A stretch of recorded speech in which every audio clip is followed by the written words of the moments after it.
TSA can now check your phone. 7 things they're looking for. Picture this. You're next in line at a busy airport security checkpoint. You toss your belt, your laptop, and your smartphone into the plastic bin. But this time, a security officer pulls you aside and says, "I need you to unlock your phone." Your heart stops. Suddenly, every photo, every text message, and every single app on your phone feels like a massive liability. What on earth could they be looking for? What most travelers don't realize is that at a U.S. border crossing, officers from Customs and Border Protection, CBP, can legally demand to see what's on your phone. They don't even need a warrant.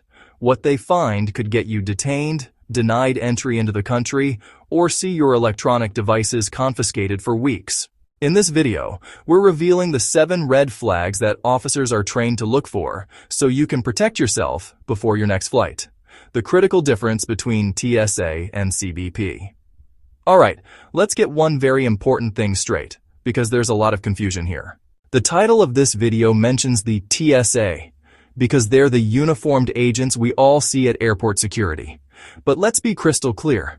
The Transportation Security Administration, or TSA, does not have the legal authority to search the data on your phone. Their job is to focus on physical threats, making sure your phone isn't a cleverly disguised weapon. They might ask you to turn it on to prove it's a real working phone, but they shouldn't be scrolling through your vacation photos. The agency with the real power is U.S. Customs and Border Protection, or CBP. You encounter these officers when you're entering the United States from another country. Thanks to something called the border search exception, your Fourth Amendment rights against unreasonable searches are much weaker at a port of entry. This gives CBP agents incredibly broad authority to inspect your electronics, like your phone and laptop. Now, a full device search is statistically rare. It happens to less than 0.1% of all international travelers. But if you are one of those unlucky few, the consequences can be serious. And these searches are becoming more common. So when we talk about what they are looking for on your phone, we are talking about CBP agents. But the digital hygiene tips we're about to cover are smart for any traveler who values their privacy. So, what exactly triggers this kind of invasive search, and what are they hoping to find? Let's get into the 7 red flags that could turn your travel day into a total nightmare. Travel apps and booking patterns. What seems harmless, your travel apps and booking confirmations. When a CBP officer looks at your phone, they're building a quick profile of you. The story your phone tells should match the story you are telling them. Here's where it can get messy.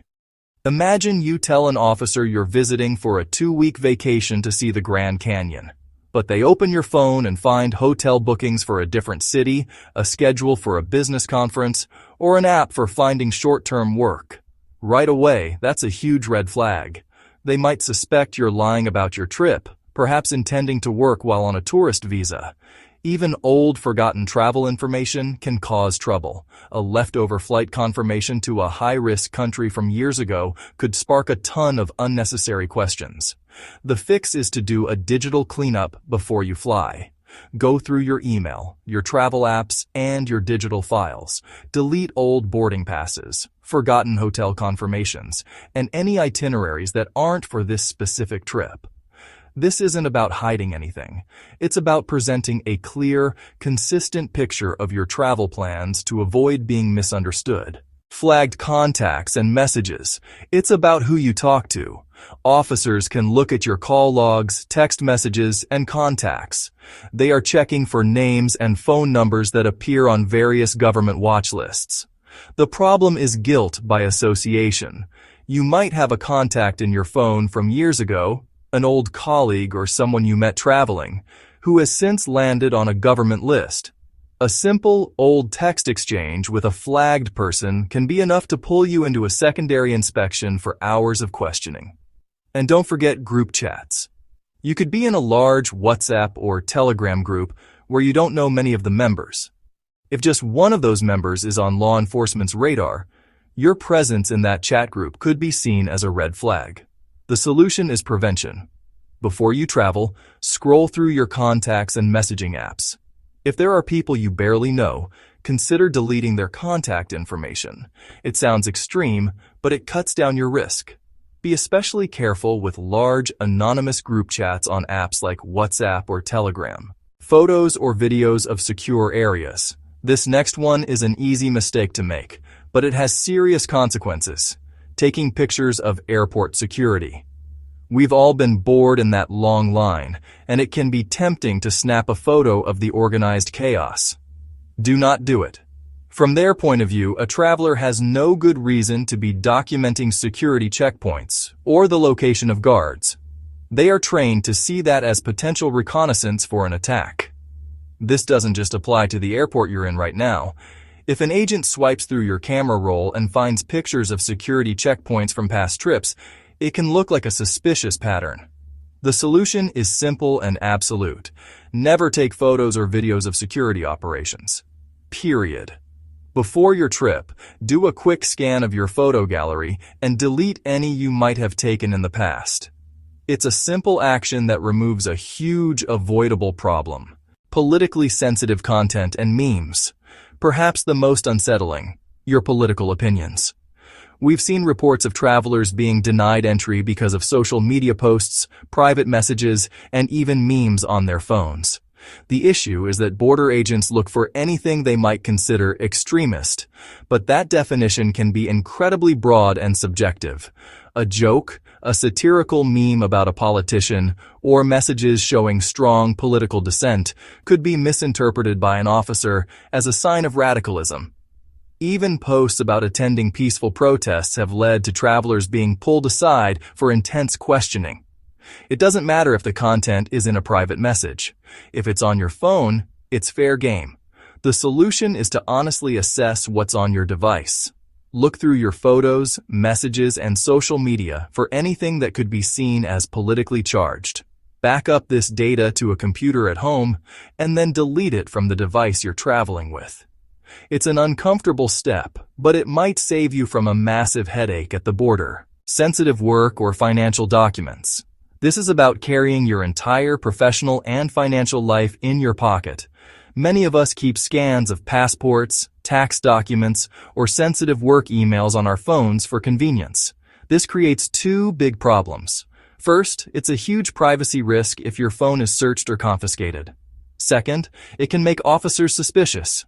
If you're on a tourist visa, but your phone is loaded with confidential work projects and client lists, an agent might think you plan to work illegally.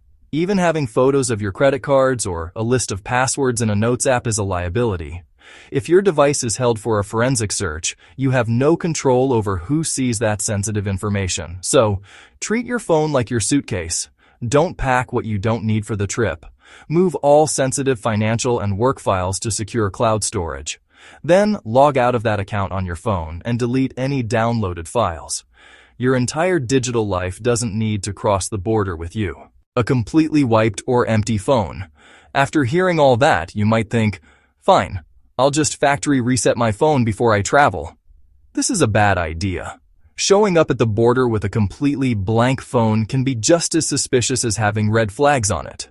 A burner phone or a freshly wiped device screams that you're actively trying to hide something.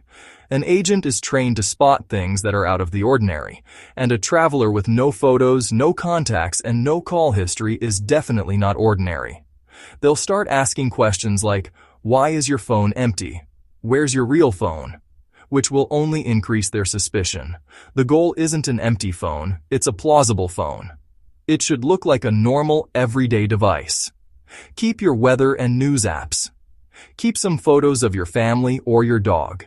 Keep the call history with your mom. The idea is to sanitize your phone, not sterilize it. Anything illegal, or you can't explain. The final and most serious red flag is any content that is flat out illegal. This is the stuff that gets you arrested. We're talking about child exploitation material, evidence of drug trafficking, or credible terrorist threats. Even stupid jokes about bombs will be taken with maximum seriousness. But this category also includes a gray area. Anything on your phone you would be deeply uncomfortable explaining to an agent. Think about private photos. awkward text message arguments, or strange files you forgot you downloaded. While not illegal, explaining them under pressure can be stressful and humiliating.